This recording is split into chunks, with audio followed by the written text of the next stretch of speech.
Ya, Assalamualaikum warahmatullahi wabarakatuh. Selamat pagi semuanya. Perkenalkan, saya Syarif Ilham Hidayat, mahasiswa Teknik Industri KKN UBP 2021. Di sini saya akan mencoba menjelaskan pentingnya standar operasi prosedur di suatu UMKM. Oke, langsung saja kita mulai.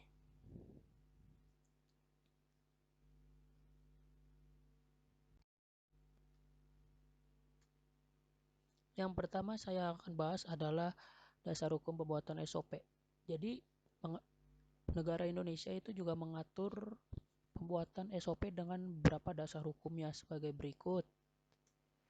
Yang pertama adalah Perpres nomor 8 tahun 2010 tentang Grand Design Reformasi Birokrasi 2010 sampai 2025. Yang kedua adalah Permenpan dan RB nomor 20 2010 tentang Roadmap RB 2010 sampai 2014. Yang ketiga adalah Peraturan Menteri Negara Pendayagunaan Aparatur Negara nomor per 21 M4 11 2008 tentang pedoman penyusunan standar operasional prosedur administrasi pemerintahan. Oke, lanjut ke pengertiannya. Pengertian SOP, ada beberapa ahli yang menyebutkan atau menjabarkan pengertian SOP. Yang pertama adalah Arini Tesio Mahawijoyo tahun 2015. Standar operasi prosedur atau SOP adalah dokumen yang lebih jelas dan rinci untuk menjabarkan metode yang digunakan dalam mengimplementasikan dan melaksanakan kebijakan dalam suatu organisasi seperti yang ditetapkan dalam pedoman. Yang kedua adalah menurut Ani Sailendra tahun 2014.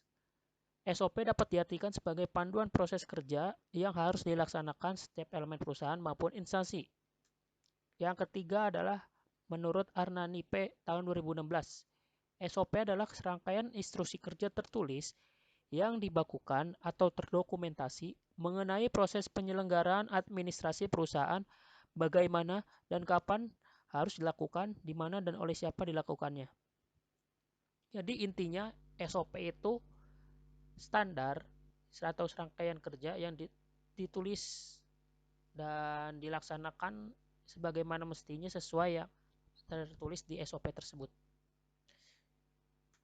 Oke, selanjutnya adalah tujuan dibuatnya SOP.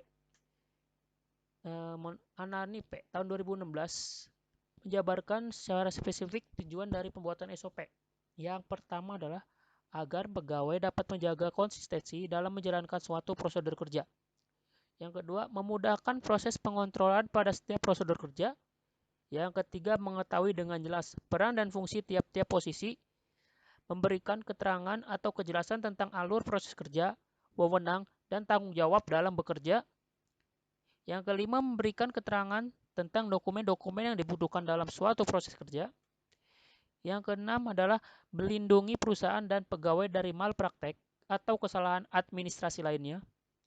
Yang ketujuh adalah menghindari kesalahan, keraguan, duplikasi, dan inefisiensi. Yang kedelapan, mengarahkan pegawai untuk disiplin dalam pekerjaannya. Yang sembilan adalah sebagai pedoman dalam mengerjakan pekerjaan rutin. 10. Mengidentifikasi pola kerja tertulis, sistematis, dan konsisten agar mudah dipahami oleh seluruh pihak yang terlibat baik internal maupun eksternal. Memudahkan proses pemberian tugas serta tanggung jawab pada unit kerja. Dan yang selanjutnya adalah fungsi dibuatnya SOP. Fungsi pembuatan SOP menurut Indah Puji tahun 2014 adalah memperlancar tugas petugas, pegawai atau tim atau unit kerja. Yang kedua adalah sebagai dasar hukum bila terjadi penyimpangan. Yang ketiga, mengetahui dengan jelas hambatan-hambatannya dengan mudah dilacak. Yang keempat adalah mengarahkan petugas atau pegawai untuk sama-sama disiplin dalam bekerja. Dan yang terakhir adalah sebagai pedoman dalam melaksanakan pekerjaan rutin. Di sini yang selanjutnya adalah prinsip-prinsip penyusunan SOP. Prinsip penyusunan SOP dalam Permenpan per 21 M4 11 tahun 2008. SOP harus memenuhi prinsip-prinsip sebagai berikut, antara lain konsistensi. Yang dimaksud dengan konsistensi adalah SOP harus dilaksanakan secara konsisten dari waktu ke waktu oleh siapapun dalam kondisi apapun oleh seluruh jajaran organisasi pemerintahan atau suatu perusahaan.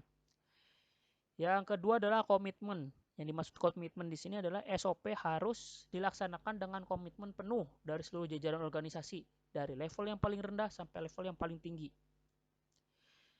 Yang ketiga adalah perbaikan berkelanjutan atau continuous improvement. Pelaksanaan SOP harus terbuka terhadap penyempurnaan untuk memperoleh prosedur yang benar dan efisien dan efektif. Jadi kalau misalnya ada SOP yang kurang efisien atau efektif, ini terbuka terhadap penyempurnaan baik dari misal dari perusahaan itu, misal dari operator, ini kerjanya ini kurang enak nih, harusnya seperti ini. Nah itu harus terbuka SOP itu seperti itu. Atau dari usulan dari manajer bisa diubah seperti itu. Yang keempat adalah mengikat. SOP harus mengikat pelaksanaannya dalam melaksanakan tugasnya sesuai dengan prosedur dan standar yang telah ditetapkan. Yang kelima, seluruh unsur memiliki peran penting. Seluruh pegawai peran-peran tertentu dalam setiap prosedur yang distandarkan. Jika pegawai tertentu tidak melaksanakan perannya dengan baik, maka akan mengganggu keseluruhan proses yang akhirnya juga berdampak pada proses penyelenggaraan pemerintahan. Yang keenam adalah terdokumentasi dengan baik. Seluruh prosedur yang telah distandarkan harus didokumentasikan dengan baik, sehingga dapat dijadikan referensi bagi setiap mereka yang memerlukannya. Nah, di sini ada lambang-lambang yang biasa digunakan dalam pembuatan SOP ya. Saya akan jelaskan. Nah, di sini ada simbol dalam SOP. Yang pertama adalah simbol terminal dilambangkan dengan seperti oval ini. Maksud dari terminal ini adalah jika kita memulai sebuah proses dilambangkan dengan ini start dan end. Memulai dengan ini dan mengakhiri proses dengan lambang ini. Yang kedua adalah input output dengan jajar genjang. Yang ketiga adalah persegi panjang proses yang menyatakan assessment statement. Yang keempat adalah belah ketupat yang dimaksudkan untuk decision tidak atau ya. Yang kelima adalah display lambang seperti ini. Yang keenam adalah alur proses dilambangkan dengan tanda panah. Yang ketujuh adalah lingkaran. Yang kedelapan adalah lambang seperti ini untuk titik konektor yang berada pada halaman lain. Yang ke-9 adalah lambang ini untuk call, manggil. Nah, untuk selanjutnya ini adalah lambang ini untuk dokumentasi, lambang ini untuk storage data atau penyimpanan data, dan lambang segi 6 untuk preparation, pemberian nilai awal suatu variabel. Oke, saya akan selanjutnya menjelaskan elemen-elemen penting dalam SOP.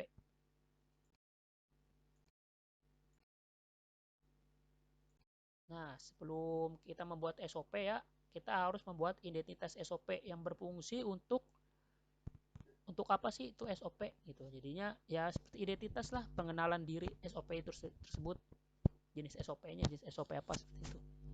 Biasanya identitas SOP ini akan dibarengi satu file dengan SOP.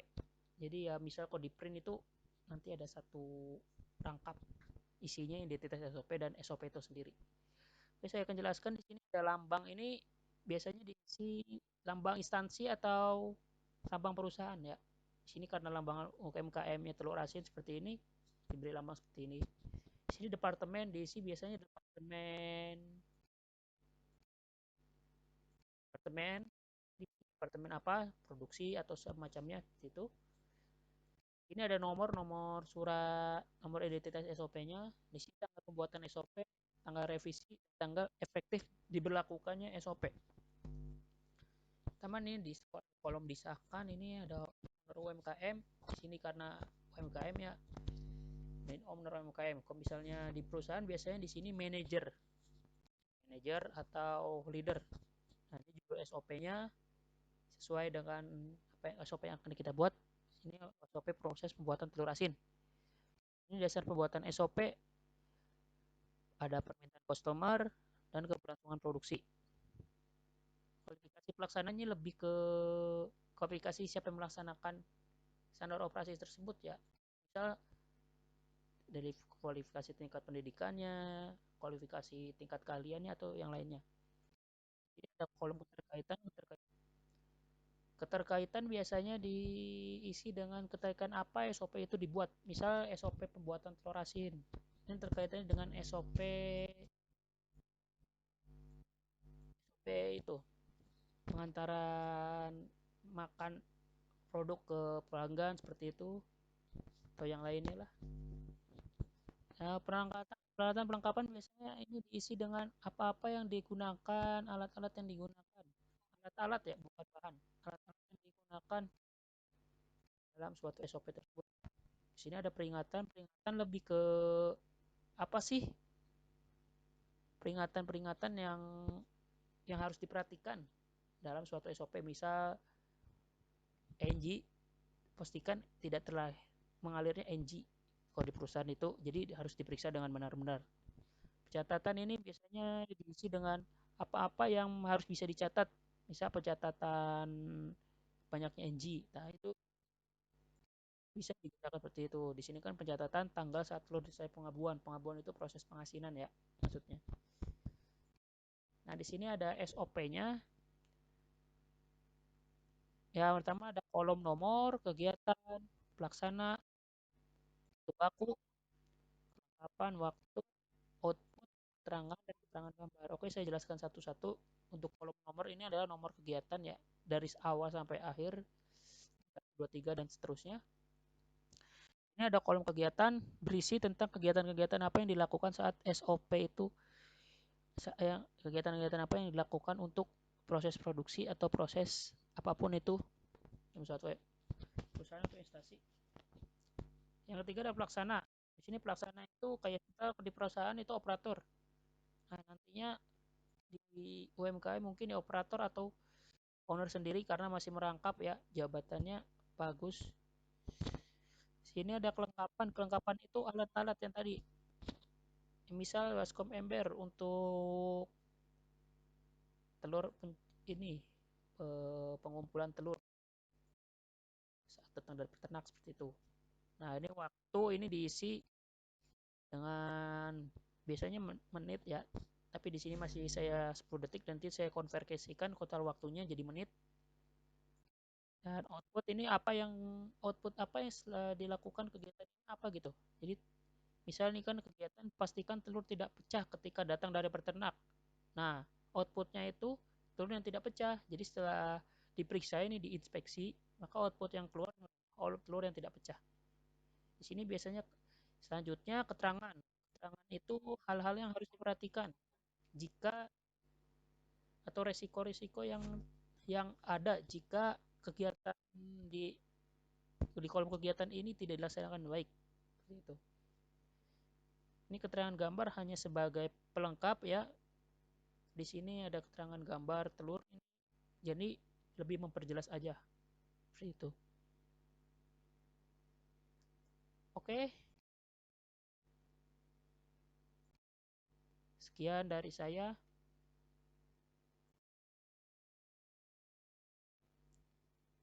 Kurang lebihnya mohon maaf. Assalamualaikum warahmatullahi wabarakatuh.